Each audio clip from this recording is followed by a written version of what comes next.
first speaker today, Russell Oliver. He's the founder of Oliver Jewelry, and aka the Cashman. We've probably seen him for at least 25, 30 years on the TV. Famous advertisements. The Cashman's also a family man, and we'll be talking about how he implemented a succession plan to bring his sons into one of the most recognizable corporate brands in Ontario. Welcome, Russell.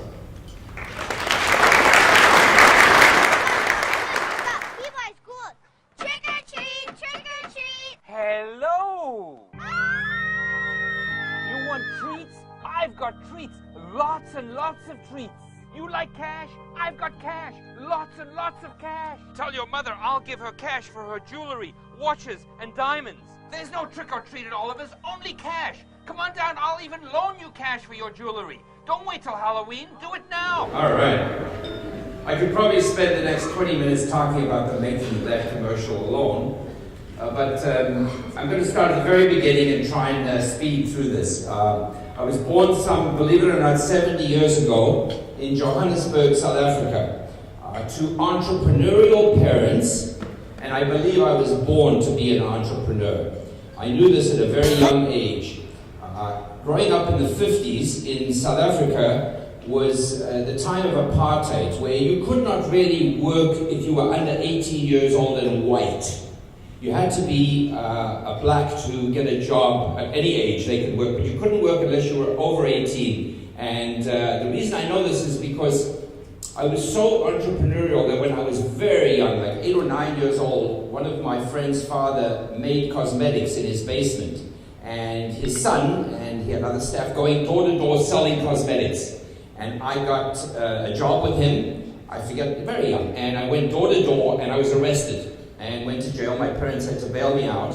And that's the reason I'll never forget that. It was a very short career. I actually extended that career when I came to Canada. And one of the first things that I did was a newspaper route, but also I sold door-to-door stuff as I did the first time in South Africa. I loved working. My parents were entrepreneurs that did everything. They were the type of people that had so many different businesses, from something like they owned a circus at one time when I was 8 or 9 and 10 years old, to a security locksmith business, to a hotel. They had many businesses, and I always worked, and I loved working. I loved that concept of, making money. There's something really intriguing about this at a very young age.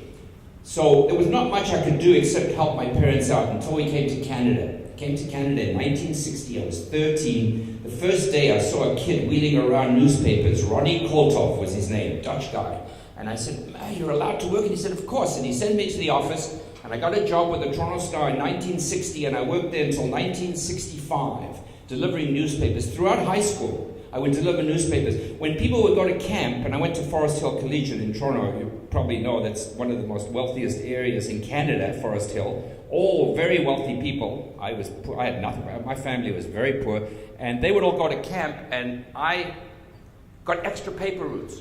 Or I would work, one year I worked in Weston's Bakeries on DuPont Street, banging out the cakes for the whole summer, hot and terrible. And I took the midnight shift because it was double and triple time. And I loved the fact that, I enjoyed the work, whatever it was I did, but more importantly, you'd get money at the end of this. This was the most phenomenal thing to me. And the one thing that I always had in my mind was, I didn't like the fact that my parents had done so many different jobs and had so many different, they were entrepreneurial. I don't think they ever worked for anybody, but whatever they did was something different. They kept changing and changing and changing. And I said, I'm not going to be like my parents. I'm going to start one profession and I'm going to stay in that. My parents, of course, wanted me to go to school to be either, of course, what? A doctor or a lawyer, of course, obviously.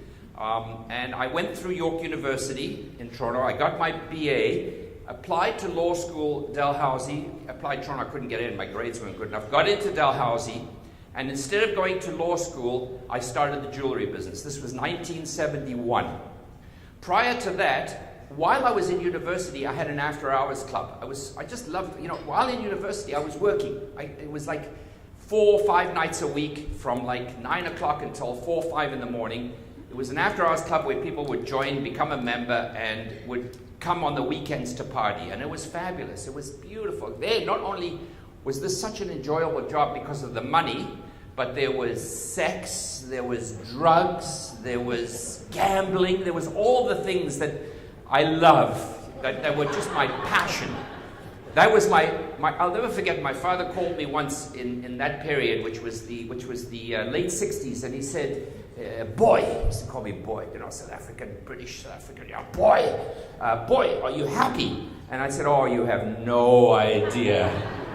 I mean, that was so pleasurable, but this was the place where I met a chap who owned a jewelry business called Zaza Brothers, and he was a member of my club, and he came regularly to the discotheque, and he said, why don't you come and buy a ring or whatever for my girl? And I went to buy a ring for my girlfriend. He was located at Queen and Young on the 3rd floor, and 17 Queen Street East. The building's gone, but this is 1970. And I went up there and I looked around, and it was just a couple of showcases, and I knew nothing about jewelry. I trusted him, whatever the ring was, $500. He said, why don't you buy this business? I said, buy it? Why would I buy this business? He said, oh, because it's a good business, blah, blah. Anyway, he talked me into it. This was when I was supposed to go to law school. So instead of going to law school, I took the money that I had, which was student loans and I don't know, because I never had any money. To this day, I have no money. I appear to be very wealthy, and I probably am, I don't know, but I never have any money. I always have lots of debt, but I never have any money. So what I had to do was I had to borrow. I think my father co-signed a loan for me and borrowed some money and took law school money and bought this business. It was $12,000 in 1970. So I would imagine that's probably like $50,000, $70,000 today. Had no idea what I was doing. But I said, I'm going to be in this business. So I started to study jewelry, obviously, and the best way to study it is on the ground floor. I took a GIA course through correspondence, which teaches you about gemstones and diamonds and gold and so on, but that wasn't as helpful as being right on the ground floor and having people come in and having merchandise and buying it and selling it and trading it and doing all that kind of stuff was an education in itself. And I'll never forget, I ran short of money right away. Within a month or two, there was no business. I was on the 3rd floor. Nobody was coming. It was dead. I would just sit there all day long, and I needed money. So I called my parents and said, can you please loan me some money? And they came up to the 3rd floor, and they sat in the office for 2 hours. And for 2 hours, not only did nobody come in, but the phone didn't even ring. And they said, well, what kind of business is this? Well, we're going to help you with this. This is nonsense. Go to law school. Forget about this nonsense. And I was very upset and let down. And I thought, just to prove a point, I'm going to say, geez, where are you now, you asshole? Like 50 years later, he's dead and I'm here, and I've got a thriving business. I said, that's it. This is going to be a success. I'm going to make it a success, and it's going to be a great business. And I'm not going to switch businesses like you guys, And my parents always worked together. They were a team. Whatever my parents opened, they would work as a team together, never separately. They were never at home. We never had any. We always had nannies in South Africa, especially. As a matter of fact, one year when I was 9 years old, my parents left us, 4 kids, and traveled to the world. They went around the world for 1 year. They left us kids alone for 1 year. I'm still going to my analyst for that, to try and figure out that problem. That's a huge problem. I mean, 9 years old and your parents are gone for a year, you figure, what the hell, what have I done, And, it haunts me to this day, where I have 4 boys, and my wife and I would never go anywhere without them when they were kids. Now they won't go with us. But we would never go without them, and I really thought that was dramatic. But I thought, I'm going to defy them, and I'm going to make this business a success. And not only that, but I really did have in mind, because I met my wife, she came to work for me early in my career, 1971 and 72. We were employee-employer relationship for a few months, and then we got married. We got married fast. And we decided to have kids, and we said, you know what, we want boys, and she wanted girls too, but boys for sure, and hope it's firstborn is a boy, because we want it to be Oliver and Sons. You guys know about this Burks and Sons bullshit, right? So we wanted Oliver Jewelry, or Oliver and Sons. Well, of course, that's changed. I don't think there's any Burks anymore. As a matter of fact, I think it's called Maison Burks now, or some other nonsense.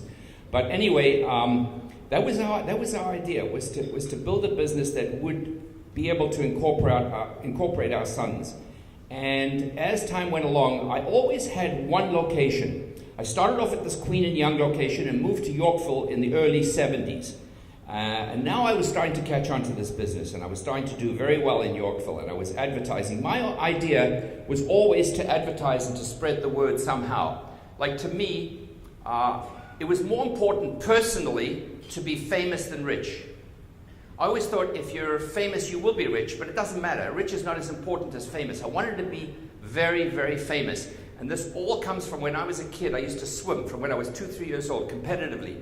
And when I would go to a swim meet in South Africa, I remember all the kids were mandatory. They had to go, and they'd be lined up, and I'd have to walk to the end of the pool, and they'd all go, oh, we're going to win this. Here comes Oliver, Oliver, Oliver. And that just stuck in my mind all my life, that I want to be famous.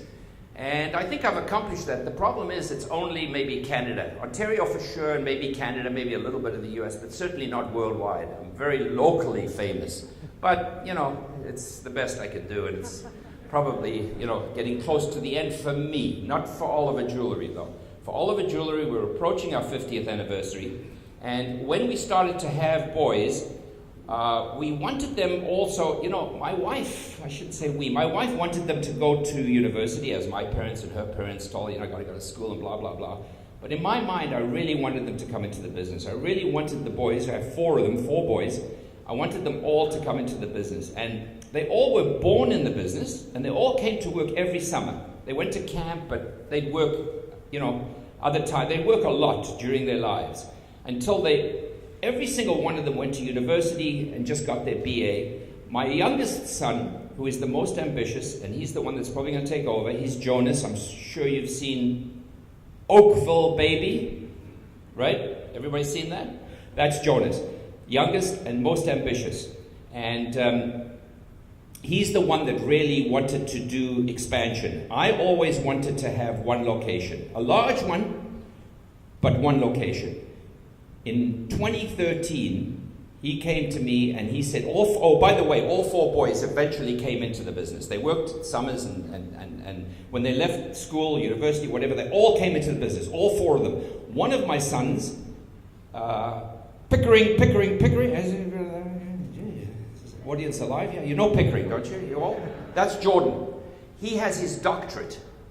Yes, he went to university because of my wife's wishes. He went to university for, you know, umpteen years, I think, until he was close to 30. Graduated, and then said he wants to come and work for us. Well, you know, this is obvious sibling rivalry. I mean, his profession, he was going to get 40, 50, 60 grand a year. The starting salary at Oliver Jewelry is 100 grand a year. That's for strangers. You can imagine what kids get. So he decided that, you know, he was going to come into the business and he was going to be part of the, you know, he didn't want to be left out. And he was, you know, jealous. I mean, listen, there's no doubt about it. There is sibling rivalry. Somebody once told me there's no way you can work with your kids.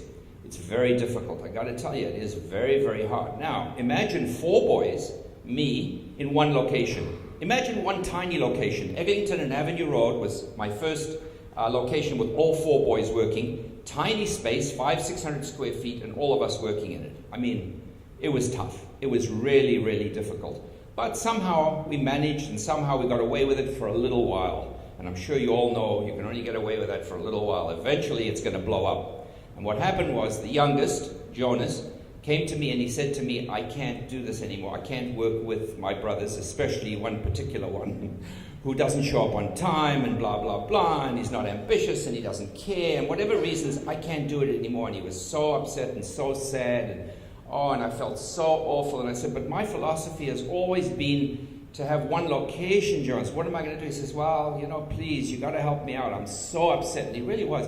Can we open another location? And I said, all right, you know, for you, only for you, because I love you so much, Jonas, and you're my youngest, and you rely on me, and don't worry, please, don't worry. I feel so bad when my kids worry. It's the worst thing in the world. I said, okay, so we'll open up. So we did a little research. Ben, my assistant, and the whole team, we did research, and we found out that Oakville was the good location. So we opened Oakville in 2013. And the idea was for Jonas to go there, so he was physically separated from his brothers. And this worked out quite well for a while. Of course, this worked for a little while. But then the sibling rivalry has to be still there with even one of them physically away. It didn't make any difference. It started to get a little bit tough on Eglinton. So my oldest son, Justin, who's the most experienced and everything, he decided, nah, he doesn't want this anymore. He's going to become a professional poker player, which was his hobby.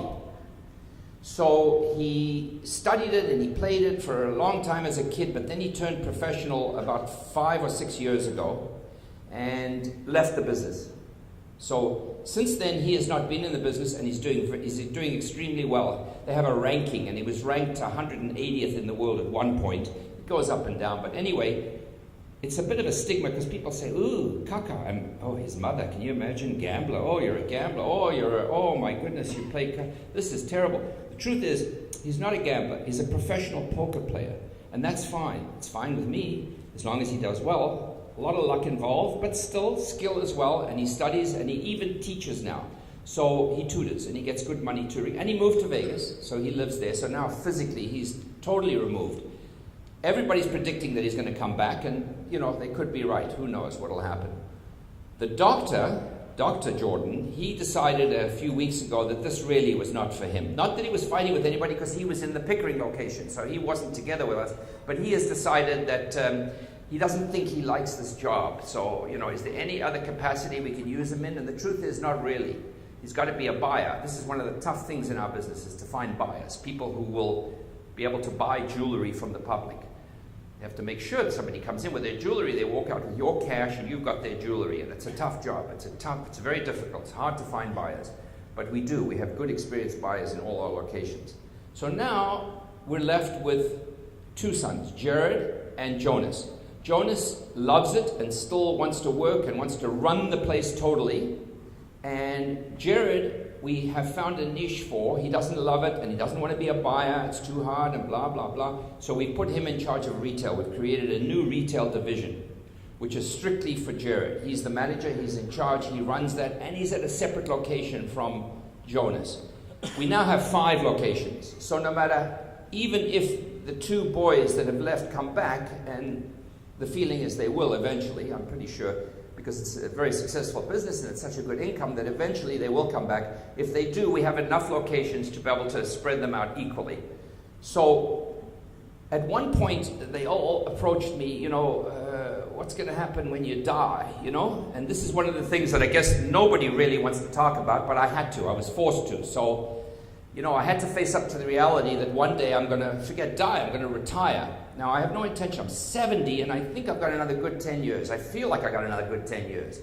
But I had to put something in place. So, under pressure from the boys, we got together with lawyers and accountants, and we did the corporate thing, and we did the right thing, and we drew up a proper will and a proper valuation of the company, and we did all of the things that I was told to do that are very difficult for me to get through my head because I'm just a one-man operation. I'm just a little guy that wants one location. Now I've got a corporation that has 25 employees, does $10 million a year business, and has 5 locations and more coming. So it's hard for me to do all this corporate stuff and this big business stuff because I still think of myself as a small business. We still run it as a small business, which has many, many advantages. Those of you that have small businesses know what I'm talking about. When you get big and you start to get this kind of structure and problems and certain things that you don't have when you're small, and I'm still very small-minded, but I have put everything in place so that should something happen to me or should I retire, very simply, the 4 boys, my wife gets everything, obviously, she's co-owner, but if we both die, the business goes to all 4 boys equally.